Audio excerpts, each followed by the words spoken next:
Hello, everyone. Welcome back to 3 News Now. I'm Stephanie Haney, and today is Tuesday, June 15th. Thank you for being here for the top stories from WKYC.com and our WKYC app.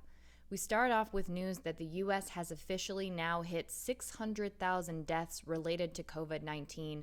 This is according to Johns Hopkins University. Now, with the vaccines becoming available in mid-December, COVID-19 deaths per day have dropped to an average of around 340. At the highest point of the pandemic, the U.S. was averaging over 3,400 U.S. COVID-19 deaths per day. That was in January of 2020. The number of lives lost so far, now over 600,000, is greater than the population of Baltimore or Milwaukee, and it's also equal to the number of Americans who died of cancer in 2019. Worldwide, the death toll now stands at 3.8 million. Today, the day the U.S. hit that mark, is the same day that California and New York have lifted most of their remaining restrictions related to COVID-19 safety protocols. Here in Cleveland, a court spectator charged at the brother of Olympian Simone Biles following his case dismissal in a Cleveland murder trial.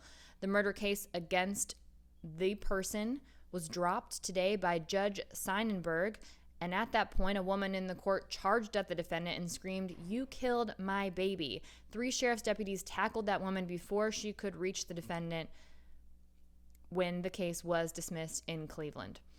The prosecutors ruled that there was not enough evidence for a conviction against Tevin Biles Thomas. Biles Thomas was facing multiple counts of murder, voluntary manslaughter, felonious assault, and perjury in connection with the deaths of 3 men on New Year's Eve in 2018. This happened in an apartment building on Denison Avenue. It had been operating as an Airbnb, and according to records, an uninvited group entered what was an ongoing New Year's Eve party. Authorities say a fight broke out and then gunshots were fired. 19-year-old Delvante Johnson, 21-year-old Tashawn Banks, and 23-year-old Devon Gibson were the men who were killed at that party. Now let's take a look at the latest COVID-19 numbers in more detail, again from Johns Hopkins University. Globally, the total number of cases is at 176,380,186. The U.S. has 19% of those cases with 33,478,513. Globally, the total number of deaths is at 3,814,371, and the U.S. with 15.17% of those deaths now at 600,039. Here in Ohio, the Ohio Department of Health reports 296 new COVID-19 cases in the last day, and also 31 more deaths here in Ohio since we last got data from the Ohio Department of Health on Friday, June 11th. That total in Ohio is now 20,122.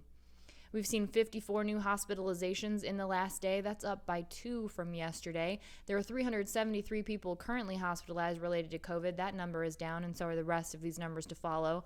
Of those, 104 people are being treated in the ICU right now, and we've seen 11 new ICU admissions in the last day.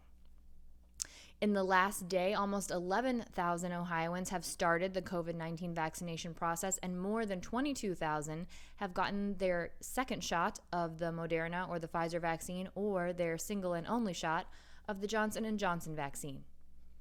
There is a bill working its way through the Ohio House that would prohibit requiring any vaccine in Ohio. Right now, your employer can legally require you to get a vaccine. Now, this bill would make it so no employer, either public or private, could require employees to receive vaccinations under this legislation, and that people could not be fired as a result of refusing. Now, it goes further than some of the bills we've seen in other states, because it's not only limited to the COVID-19 vaccine, it is removing the mandatory requirement for all vaccines, including the flu.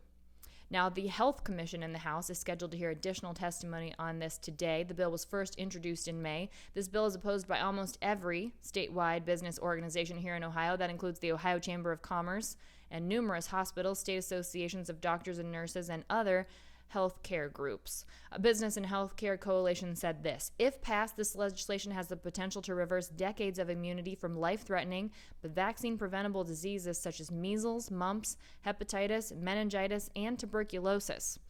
Republican Governor Mike DeWine also opposes the bill. In baseball news, the Major League Baseball organization is now threatening pitchers with a 10-game ban for altering baseballs. They now say that pitchers will be ejected and suspended for 10 games for using illegal foreign substances to doctor baseballs. This is a crackdown that will start June 21st. The commissioner's office says that this is in response to record strikeouts, a league batting average at more than a half a century low, and that minor and Major League Baseball umpires will be starting regular checks of all pitchers, even if opposing team managers don't request these inspections.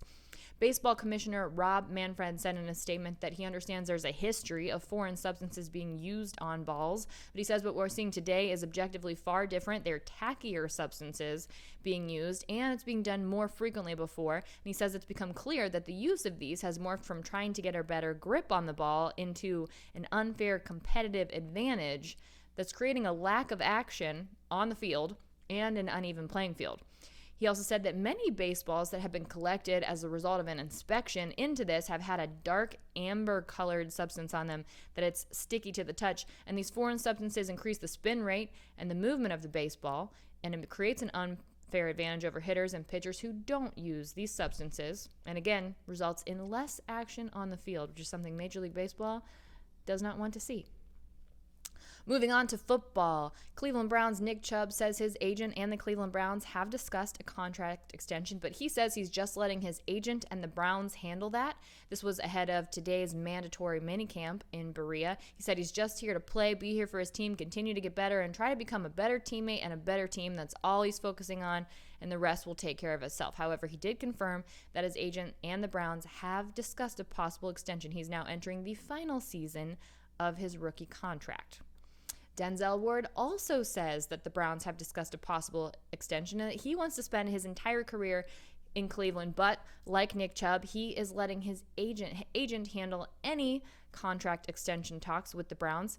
He says he's just focusing on playing ball ahead of the practice today. He says he's glad to be back in the building at minicamp with all the guys. He's focused on football and not really anything else. Previously, he did say, though, in a perfect world, these are his words, I would definitely want to be a Brown for my entire career. I'm from Cleveland, the team that drafted me, the team that believed in me coming out of college, and I take a lot of pride and respect in that, and I just want to give my all to this team. It's definitely a place I want to be. I enjoy being a Cleveland Brown and giving them everything I got. Ward is under contract with the Browns through 2022. And some local news, we are following the story of an Akron man and his journey for love on ABC's The Bachelorette. That airs every Monday, and if you watched it last night, you would have seen Akron's Michael Allio continue to win as he fights for the heart of the Bachelorette, Katie Thurston. He was given a rose. He was offered a rose at the second elimination ceremony last night. Now, it was kind of touch and go if you watched the episode leading up to it. So, by the way, spoilers coming up. I mean, the spoiler is he's advanced, right? But more spoilers coming up. So if you haven't watched, put earmuffs on right now if you plan to watch. But he was nervous because he didn't get a group date. He didn't get a one-on-one date and was wanting for that time with Katie. Well, Katie calmed his fears almost immediately because there is a cocktail party before every elimination round. And the first thing she did at that cocktail party was grab Michael, pull him to the side, and told him that she was sorry that they didn't get to spend time together that week, but that she had made such a strong connection with him at their initial meeting that she felt like she didn't need that time, and she knew she wanted to continue to progress their relationship even without having a date with him that week, and that she needed time to maybe get to know some of the other people and see who she'd like to keep around and who she would like to send home. At the end of their talk before that elimination, we saw what was their first, at least on-camera kiss between Michael and Katie, and the sparks were definitely flying.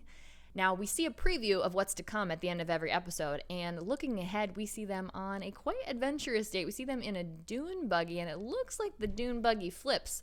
So definitely a lot of action going on there. And in previous interviews, Katie has described Michael as the best date, husband material, and father material, which makes a lot of sense because he is a single dad to a 4-year-old named James. We'll continue to follow Michael's journey as it progresses through The Bachelorette. And if you want to do that, of course, you can keep tuned to the updates here after the fact on WKYC.com. That's it for your 3 News Now update today for Tuesday, June 15th. I'll see you next up on What's New with your trending stories in the Clicking in Cleveland segment, and also with part 2 of the egg freezing series. And we'll talk a little bit more about the science and what it's actually like to go through the process, and I'll share a little bit more about what that was like for me today on the 5 o'clock show. Remember, if you don't have traditional TV, you can watch us in the WKYC app and also on WKYC.com and on YouTube. And with that, I will see you back here tomorrow for more 3 News Now.